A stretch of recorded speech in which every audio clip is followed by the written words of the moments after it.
Hey guys, welcome back to the channel, and we've got more for you today on the 1931 Ford Roadster here. So this was a running and driving car when I bought it, but we wanted to go through it very carefully and make sure that everything was reliable and safe before driving the car. One of the first things we did was we changed the oil in the engine and the gearbox, and then we also drained the cooling system and installed all new hoses. We've also put a new sediment bowl and fuel line to the carburetor and just generally cleaned it up. Maybe you saw the last video. And the fuel tank itself was not as dirty as I originally had thought. We did very minimal cleaning. We basically ran a gallon of gas through it and let that drain out.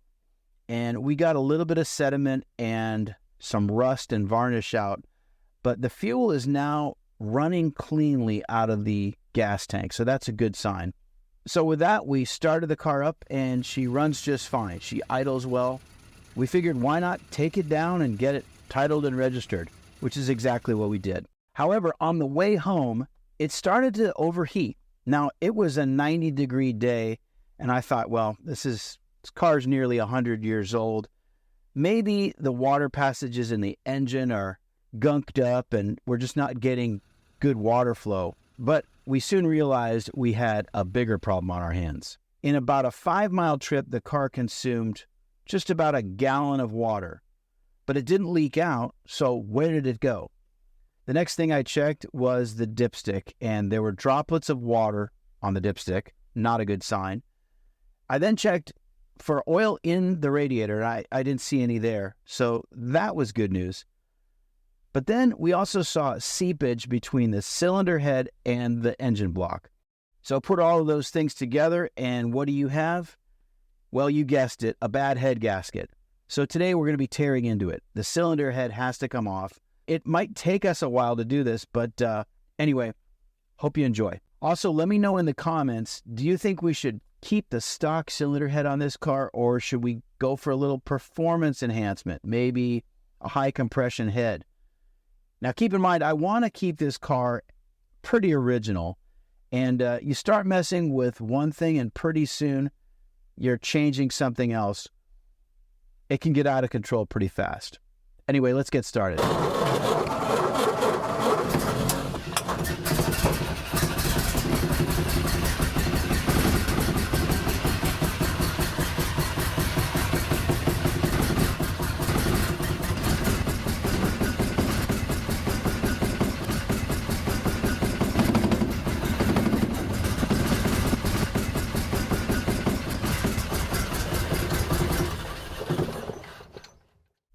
All right, it's time to tear this thing down. Now, there is that weeping that I told you about between the head and the block. That's a sure sign your head gasket is done. First thing we got to do is remove these stiffening rods that go from the cowling to the top of the radiator. And these two rods, along with a pair of spring-loaded bolts at the base of the radiator, are the only things that hold it on. Then it's time to take off the cooling hoses, and you can see the petcock is draining all the coolant right there at the bottom of the screen. All right, get this hood off and out of the way. Plenty of room to work now. Off comes the primitive heater box. And I like to use PB Blaster to loosen fasteners. It's the best thing on the market. I know a lot of guys like Croyle, but I'm a PB Blaster man myself. That and a little heat from a MAP gas torch usually do the trick. All right, I got to get this air cleaner off. And a lot of Model A guys don't run an air cleaner. They say if you do, the carburetor is going to run rich, but I would rather have a little filtration. Pop off this linkage, and then the next thing is, this is the gas valve rod, and the gas valve basically, when you twist it, it opens a needle valve and allows more fuel flow into the carburetor on high demand, so you don't run lean. That came off, no problem. Off comes the fuel line. And we are ready to unbolt this carburetor.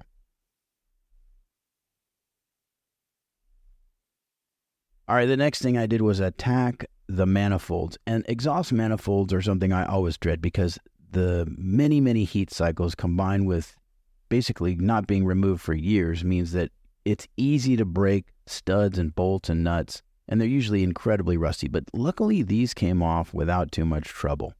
And you can see the manifolds are nested together here. I hung it up for the night, and then the next day it was the downpipe's turn to come off, and there wasn't much drama there either. I thought one of these bolts would break, but luckily I was able to salvage both of them.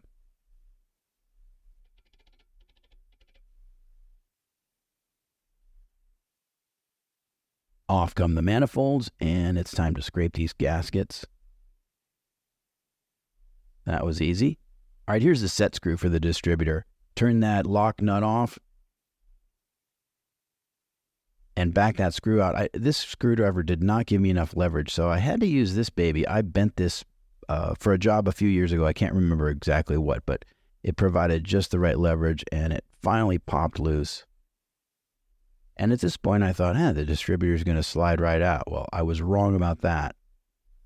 Something was binding or hanging up. I wanted to be gentle. I didn't want to break anything. Remember, I haven't been in one of these engines yet, and I wasn't looking at any diagrams, so I wasn't quite sure what could be the problem. A little leverage might help. No, it was still just really hung up. It should slide right out, no problem. All right, well, I checked the set screw. That's not binding. At a certain point, you just have to apply more force, right? And that's exactly what I did. The camera got a little shaky, but boom, she popped out finally. And look at the rust and gunk on this baby. What a mess. I don't think that's been out of the car in a long time. All right, then it was time to take off the ignition wire. Popped right out. And we're on to the head bolts and studs. Again, I don't want to break anything. We made sure to heat them up really well just to break that bond. We heated it a lot more than it shows here in the time lapse, but I made sure they were cherry red in most cases. Testing them along the way, some came off pretty easily, some were a little bit more stubborn. Unfortunately, even being careful, I ended up breaking 2 head studs, and one of them was a real headache, as you'll see later on. You think it's time for the other socket wrench? You think we can spin it off with the other one? Try it now.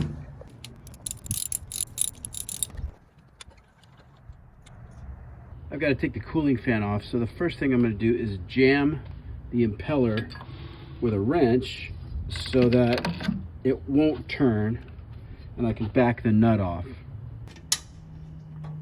Oh yeah, it comes off easy.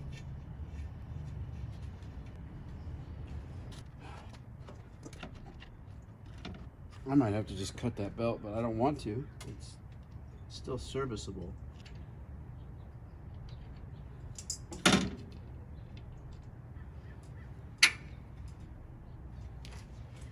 The only bolt holding it.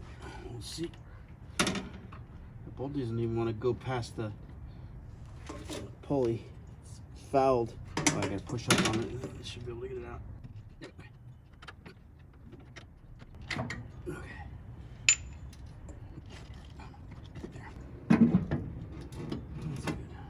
Turn the key to on and then press the starter button. To the right?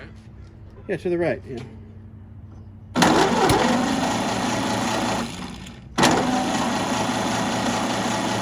Stop. The head did move. Yeah, I heard it. You want to go between the head gasket and the head, not the head and the block, right? Because if you go between the block and the head gasket, there's a chance that you mar the mating surface, and you don't want that. All right, so you can see how much, that's nice. That's, what, 20 thousandths? So maybe more, so we got good gap there. So we just gotta work to open that gap up. All right, so on this side, I'm above the gasket, and the gap hasn't opened up on this side yet. I can't get the putty knife in there, but I bet if we smack below the water pump here with a dead blow hammer, it might open up.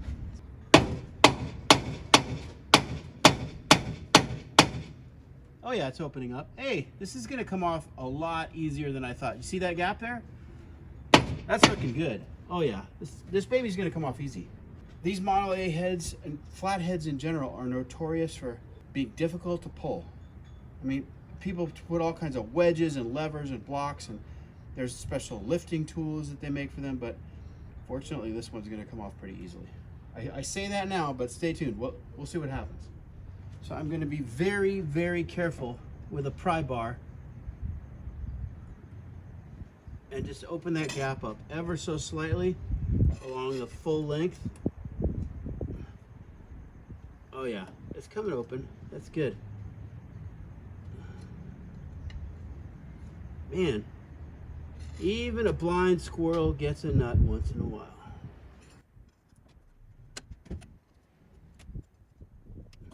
Oh, that's beautiful. I can't tell you how nice it is to know that this is coming off so easily, because I was really dreading it. I thought it was going to be a total pain, but we're doing fine. We're doing fine. We're almost ready to lift this baby, I think. Andrew, start pulling all the nuts off of it.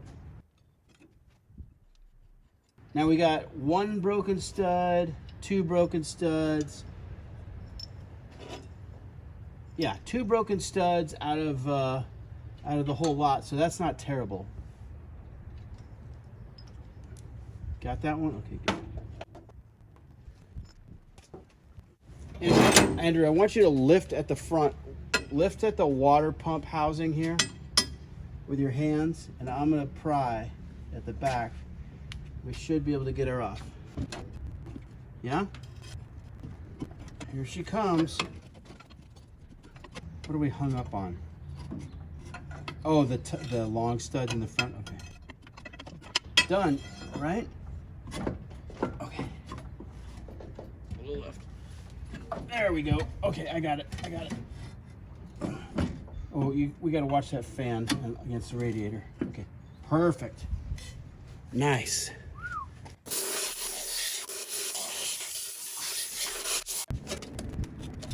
There's a limit to what the compressed air is going to help us with. But if you start to lift, see how I'm lifting? It should pop off pretty easily. They're pretty strong.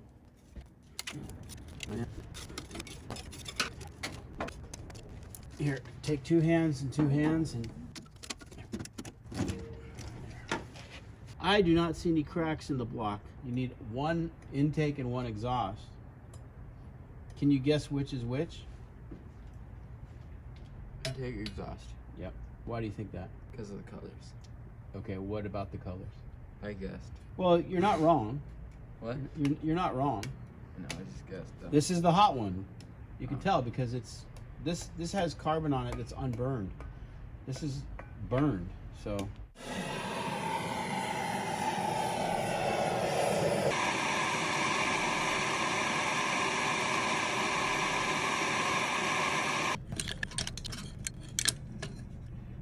Put a little heat on it, just a little bit. Okay, that's good.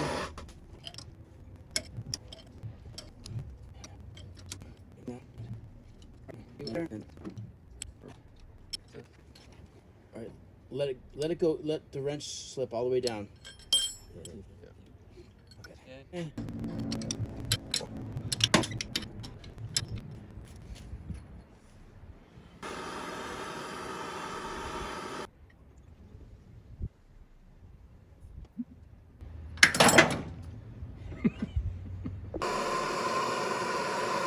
There you go. Boom.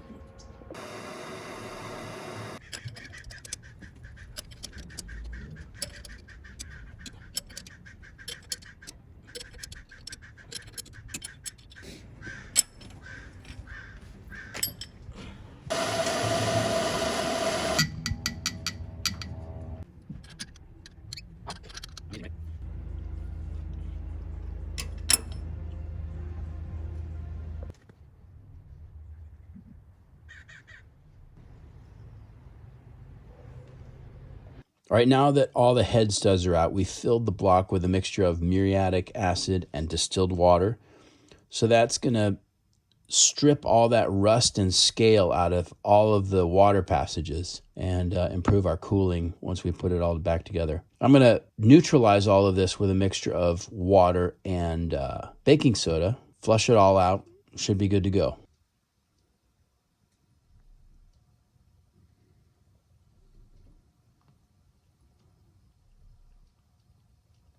Well, the acid definitely helped to loosen a bunch of the gunk inside the water passages. You can see it on the screwdriver there, but I'm not satisfied with it yet. I think another treatment is in order. But before we do that, I'm gonna attack this broken stud here. We're gonna punch it, drill it, and use an extractor to back it out.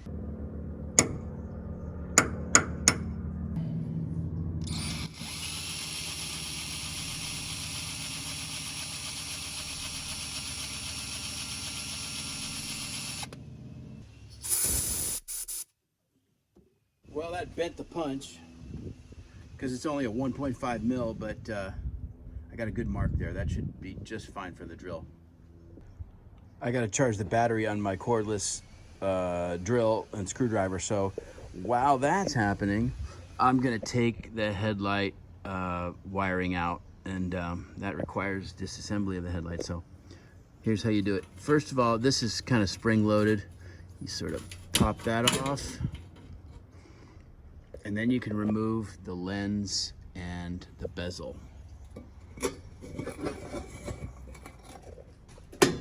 All right, there we go. And then the next thing is we're gonna pop a screw off the back.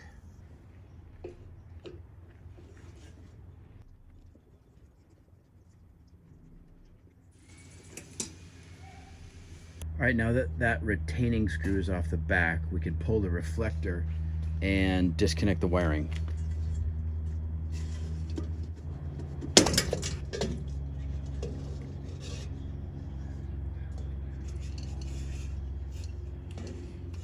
All right, pop the light bulb out. Put that in my pocket. All right, now the lens is free, or the reflector, I mean. Ah, it's marked right. There's an R inside. That's interesting. All right, so the next step is I've got to pop the pigtail out of the housing. A little bit of PB blaster.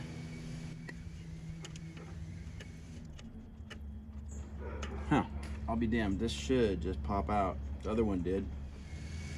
And it doesn't want to. There's tabs there that are hanging up. I don't want to break anything. Oh, by the way, this spring is, it sits back here. It holds everything together. It kind of keeps the headlight suspended. But you know what? I think we're missing, oh no, there we go. This little tab right here is where the screw goes into, right here. So the spring sits here, that captive nut sits there, and then you screw it down. All right, so I gotta figure out how to pop that out without damaging it.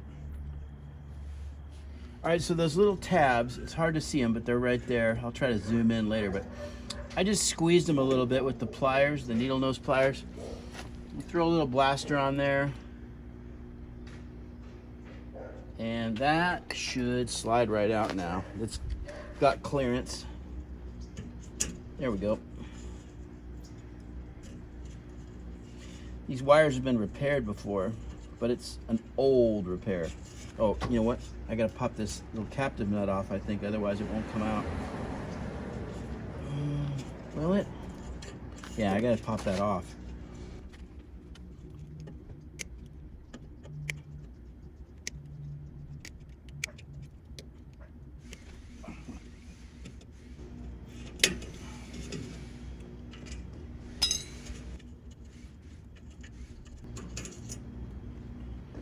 Cool.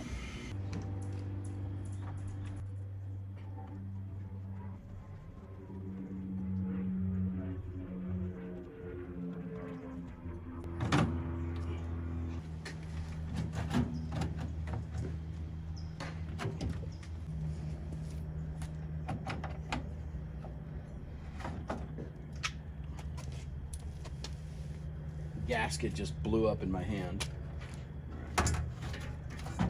There we go. All right, shell's off. We're free at least. Just gotta fish the wiring out.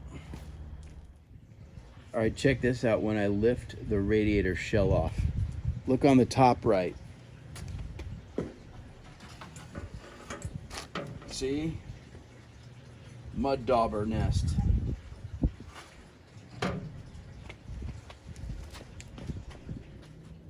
On Model A's, the radiator is held on by a spring-loaded bolt on either side of the radiator. There's one over there, one right here, as you see.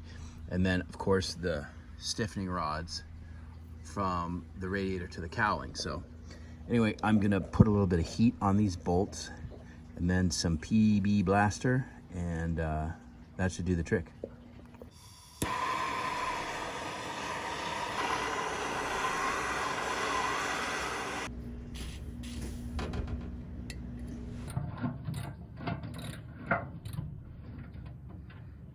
Hey, we did it.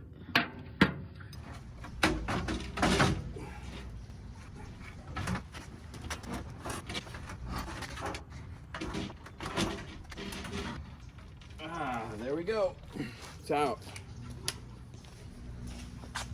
So here are the bolts that hold the radiator on. This spring is broken, so I'm gonna have to get a new one, but that's not a big deal. That's, I don't know, 85 cents or something.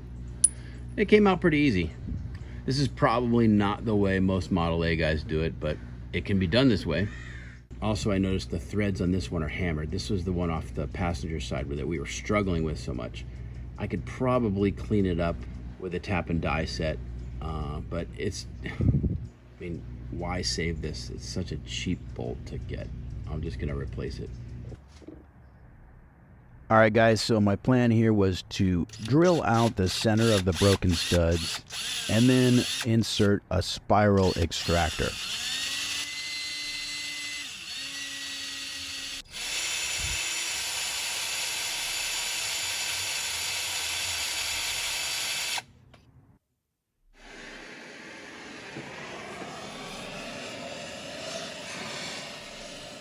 I decided to use the oxyacetylene torch to get a lot more heat in there, hopefully break that bond and I can spin it out. But that didn't happen. In fact, it was in there so hard, when I tried to twist it out with this tap wrench and spiral extractor, it actually broke the tap wrench.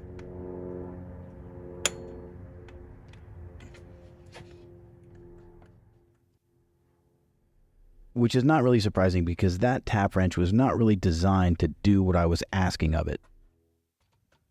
So I abandoned the first plan and I decided to go after it with a bigger drill, remove as much material as possible, get it nice and thin so that I can use a torch and some picks and whatever else to basically remove it bit by bit from the hole. Remember, this is a blind hole. It doesn't go all the way through because then it would be in the water jacket. You never know with broken fasteners. Sometimes they pop right out, and other times, as you see here, they fight you every step of the way. If you've got your own tips and tricks for removing broken fasteners, let me know in the comments how you like to do it. Now, I was a little bit aggressive with that oxyacetylene torch. You can see a little bit of cast iron melting around the edge there. All right, in the next video, we're gonna finish the teardown and then comes the fun part. We get to put it all back together. So thanks for watching. Don't forget to like and subscribe. I'll see you next time.